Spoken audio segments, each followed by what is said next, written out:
कैसे हैं आप लोग। हमारी तरफ से लाख लाख शुभकामनाएं आप सभी के लिए। आप सभी स्वस्थ रहें, दीर्घायु रहें और सुखों से आपका जीवन संपन्न रहे, ये शुभकामनाओं के साथ में आज मैं आपके सामने ऐसी एक विषय की चर्चा करूंगा कि जो कन्याएं विवाह के लिए हैं और उनका विवाह नहीं हो रहा है, बहुत परेशानी हो रही है, वर नहीं मिल रहा है, उन कन्याओं के लिए या जो भी कन्या इस मंत्र का या इस श्लोक का पाठ जप करेंगी तो उसको निश्चित ही उत्तम वर की प्राप्ति होगी। मैं आज आपके सामने ऐसे ही एक श्लोक को लेकर के आया हूँ। ये इसको श्लोक भी आप कह सकती हैं, इसको आप मंत्र भी कह सकती हैं। ये श्रीमद् भागवत के 10वें स्कंद के चीरहरण से ये मैंने श्लोक लिया है। अभी मैं आपको दिखाऊंगा। सबसे पहले आप देख लीजिए कि इसमें पूजा किसकी होती है। इसमें पूजा माँ भगवती दुर्गा की होती है। दुर्गा जी की पूजा करें और शेर की पूजा करें और धूप दीप नैवेद्य आदि से जैसे आपकी व्यवस्था बन जाए उस हिसाब से माँ भगवती दुर्गा की पूजा करें।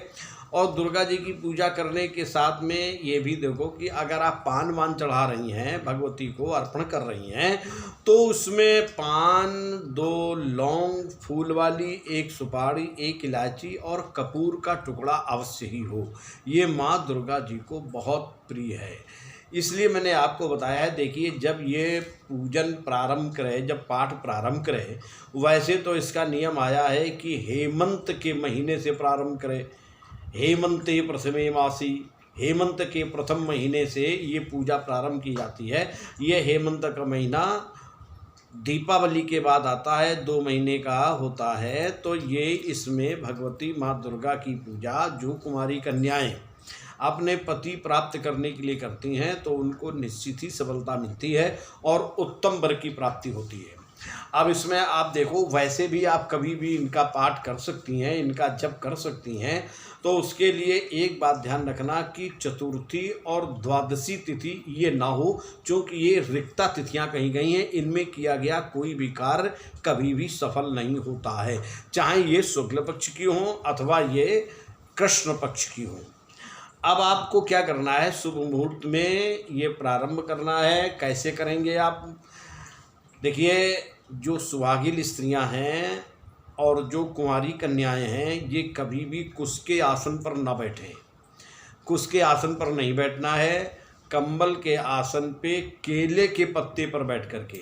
लेकिन वो केला का पत्ता वही पत्ता प्रत्येक दिन रहेगा, उसको बदला नहीं जाएगा। केले के पत्ते पर बैठकर और अपने बाल को बांध करके, देखिए स्त्रियों के बाल अगर खुले हुए हैं वो पूजा में जाती हैं तो वो अपवित्र हो जाती हैं। ऐसी अवस्था में क्या करना है, बाल बंधे हुए हों, बालों से पानी ना टपक रहा हो, पूरे काले कपड़े, पूरे नीले कपड़े पहन करके आपको पूजा नहीं करनी है। और एक बात और ध्यान रखिएगा कि मस्तक में तिलक लगा हो, लेकिन कभी भी सुहागिन स्त्रियां या कुंवारी कन्याएं जितनी भी हैं वो चंदन, पीले चंदन का तिलक ना लगावें। लाल चंदन का तिलक तो लगा सकती हैं, सिंदूर और बंधन का तिलक लगा सकती हैं, लगाती हैं, लेकिन पीले चंदन का तिलक कदापि सुहागिन स्त्रियां और जितनी भी ये कुंवारी कन्या हैं वो कभी इसका ना लगावें। दूसरी एक बात और ध्यान से सुन लीजिए,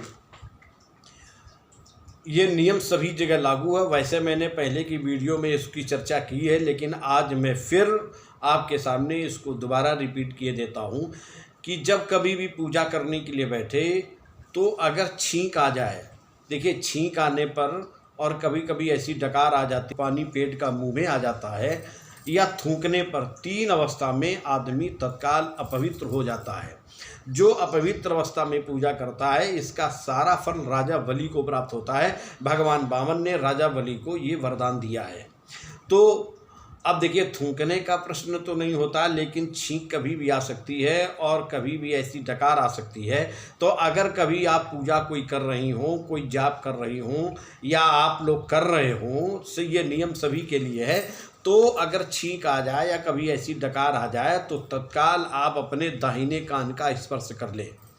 चूँकि दाहिने कान पे देवी भागवत में आया है कि दाहिने कान पे सूर्य, चंद्रमा, अग्नि, जल, वेद और पवन ये 6 देवताओं का निवास है, जिसके कारण जनेऊ को कान पर चढ़ाने पर भी जनेऊ अपवित्र नहीं होता है। तो यहाँ पर मैंने आपको ये थोड़ी सी पवित्रता की बात कही है। और जब आप पूजा करने के लिए बैठें तो एक बात और ध्यान रखें कि हिल हिल करके पूजा नहीं की जाती है। कुछ लोग हिल करके पूजा करने लगते हैं, ऐसा नहीं। सावधान हो करके प्रसन्न मन से आप बैठ करके माँ भगवती की प्रतिमा को, फोटो को आप आगे रख लें, उनका पूजन करके और इसके बाद में इस मंत्र का जप करें। देखिए, जप करने में एक और बात ध्यान रखिएगा कि या तो सरसों के तेल का दीपक जला लें, अगर ऐसा ना हो तो आप घी का ही दीपक जला लें। और इसके बाद में जब आप जप करने बैठें तो या तो तुलसी की, रुद्राक्ष की माला को लें, या तो रुद्राक्ष की माला से जप करें, या तुलसी की माला से जप करें, या फिर स्फटिक की माला से जप करें। आप इनमें से कोई भी माला लेकर के इससे माँ भगवती का जप किया जा सकता है। इन 3 मालाओं में से कोई एक माला लेकर के जब शुरू करें, लेकिन उसमें एक विशेषता और है कि आपका जो अंग खुला हुआ है उसमें चमेली का तेल लगा करके और मुंह में पान दबा हुआ, मीठा पान मुंह में दबाओ, पान खाते हुए इस मंत्र का, इस श्लोक का जप किया जाता है। वो मैं मंत्र आपको बता रहा हूँ, ये आप देखिएगा, ये आपको दिख रहा होगा। कात्यायनी महामाये महायोगिन्यधीश्वरी, कात्यायनी महामाये महायोगिन्यधीश्वरी, नंद गोप सुतम देवी पति में कुरुते नमः। भगवान कृष्ण जैसा ही पति मुझे प्राप्त हो, सर्वगुण संपन्न ऐश्वर्य से युक्त, ऐसा दीर्घायु वाला मेरे को ऐसा पति प्राप्त हो। तो ये आपको स्पष्ट दिख रहा होगा, तो इसको आप देखिएगा, इसको आप समझ लीजिएगा और अपने दिमाग में रख करके शुद्ध मंत्र का जप आपको करना है। इसमें माला के द्वारा जब आप माला से इसको जप करेंगे, मैंने पहले बताया हुआ है कि इसमें तर्जनी उंगली नहीं लगती है, ये 3 उंगलियां इसमें लगती हैं। और यहाँ से जप करते हुए जब आप यहाँ पर आ जाएं, लास्ट यहाँ करें, तो यहीं से फिर माला घूम जाएगी, यहीं से प्रारंभ हो जाएगा। इस तरीके से जहाँ पर अंत होगा वहीं से प्रारंभ हो जाएगा। इस तरीके से इस माला का जप किया जाता है, इस मंत्र का जप किया जाता है इस माला के द्वारा। तो आप जितना भी हो सके शुद्ध मन से 10 माला, 5 माला, 11 माला, जैसा भी हो सके वैसे सबसे अच्छा होता है कि 11 माला हो या 7 माला हो या 5 माला हो या 21 माला हो। इस हिसाब से आप इसका जप करें तो ये बहुत ही लाभकारी होगा। और विवाह में जिन कन्याओं का विवाह नहीं हो रहा है उनका विवाह बहुत ही जल्दी और उत्तम वर की प्राप्ति होती है। इस तरीके से माँ भगवती की अगर पूजा की जाए तो उन कन्याओं का विवाह हो जाता है। ये बात तो मैंने कही है कन्याओं के विषय में। अब मैं बात करता हूँ उन लोगों के बारे में जिन लड़कों का विवाह ना हुआ हो, जिन लड़कों का विवाह नहीं हो रहा है और वो बहुत परेशान हैं, तो उनके लिए भी मैं यहाँ बात कर रहा हूँ। देखिए, ये दुर्गा सप्तशती है, इससे नवरात्रि में पाठ किया जाता है।